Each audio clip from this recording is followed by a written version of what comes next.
yeah, why do people go to conferences and just sit there in rows? It's something that I've asked myself a lot, and I think I'm coming to an answer that satisfies me. And for me, it's about anxiety.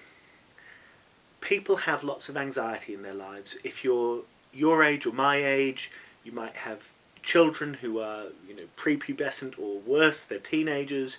You might have parents who are sick. You have money worries because either your job is under threat or you're a freelance. How are you going to pay the bills? Are energy bills going to go up?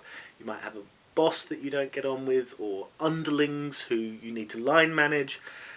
All sorts of anxieties, aside from the environmental crisis that is the reason that so many people, and the democracy crisis that is the reason that people go to this conference or that conference, to learn more and to help change the world.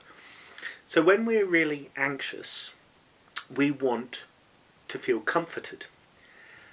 And recently I was at an event and I looked at all these people, and it occurred to me that the place where lots of these people felt least anxious, most aware of what the rules are, the rules were very clear, they didn't have other obligations, was when they were in school. So what my hypothesis is, and I'm not quite sure how I would test it, but I'll work on that, is that for the kind of people who go to conferences and seminars, they're mostly middle-class people who did well in school, who then went on to do university education. And so the happiest time of their life was being sat in rows, listening intently to someone at the front of the room, writing down the information that was going to be on the test, and maybe, if the teacher was especially forward-thinking and progressive, sticking their hand up at the end and asking a question that displayed the fact that basically they had understood, they had absorbed the information that they needed to absorb. And of course, on top of that, needing to show that you've absorbed it, when people are at these conferences and seminars, they're often trying to advertise the existence of their consultancy or their social enterprise or their campaigning group. And that's the other reasons people stick up their hands in the Q&A, is to say, look at me and give a job. And so for me, that's why this persists, even though we know from the last 20, 30, 40 years that it doesn't actually build the growing, learning, organising and winning, vibrant social movements that everyone accepts that we need.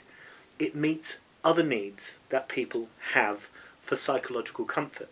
The person at the front, the sage on the stage, gets to feel like the teacher or the parent, and they lap up the attention and the adoration and the approval of the people sat in rows. And the people sat in rows get to be children without the responsibility for changing things. And this, I'm using the terminology of transactional analysis here, as popularised by or invented by Eric Berne in the 1950s and 60s. But for me, that is a very powerful, perhaps too powerful, explanation of why people sit in rows and why they're unwilling, often they resist, coming out of the rows into smaller groups. Or if they do go into smaller groups, you get the same thing happening of one person doing most of the talking, even if everyone else is in a circle around them. This social structure of one person doing most of the talking and everyone else listening is best exemplified by being sat in rows, but it also works in the more so-called consensual circle. So that would be my answer. What do you think? I can't help but think that the transactional analysis element of it is very accurate. The need for comfort, that is a very well documented psychological phenomenon. People seek comfort rather than stimulation, if given the choice. Although what is comfortable to someone may be stimulation to someone else. That all works for me. Yeah, I mean, it's interesting. I'm gratified that you say that. Obviously, when you come up with a new idea or a new observation, it's new for me. It may not be new for other people. You wonder if the idea is too powerful, if it explains too much, if it's reductive, and people go. Different people go to these events with different motivations, and the same person might have 2 or 3 or 4 different motivations, of which they're only dimly aware, and some of these motivations might conflict with each other, and they'll shift over time. I mean, you might keep going to the same annual event, but each year that you go, there are different reasons that you do. And you might want to sometimes participate more fully and other times sit back and be passive. And I suppose I should say there's no harm in being docile or passive or attentive and sitting in rows. There are times when that is very appropriate. If you have a speaker who really does have something new to say, then it's good to sit there and soak it up.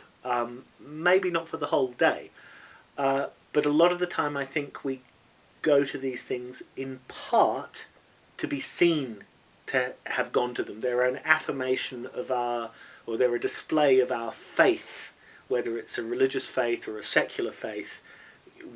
It's like you're trying to show yourself and show other people that you care. And again, nothing wrong with that, but we need to be aware of these motives a bit more, and we shouldn't allow ourselves to slip into comfortable positions because it doesn't work. I mean, this is the crucial thing that I keep trying to say to people, is if the ways that we have been doing things, marches, petitions, camps, if these worked, then wouldn't we be there by now? Wouldn't we have got the big, vibrant contestational movements that are clearly needed? And the fact that our tactics haven't got us where we need to go to, we maybe need to look at whether these tactics are fit for purpose, and if we keep using the same tactic even though it's clearly not fit for purpose, we need to interrogate why we do that. And again, there'll be different reasons. Organisers will have a comfort zone. It will meet their institutional needs, their ego needs, and people who attend these events, controversially I will say, sometimes have a need to be passive, to be the child, to be the obedient child who is looked after by the nurturing parent. I think that's quite long enough, isn't it? That's long enough, easily. Cool. Yeah. Great. I think your first one on its own.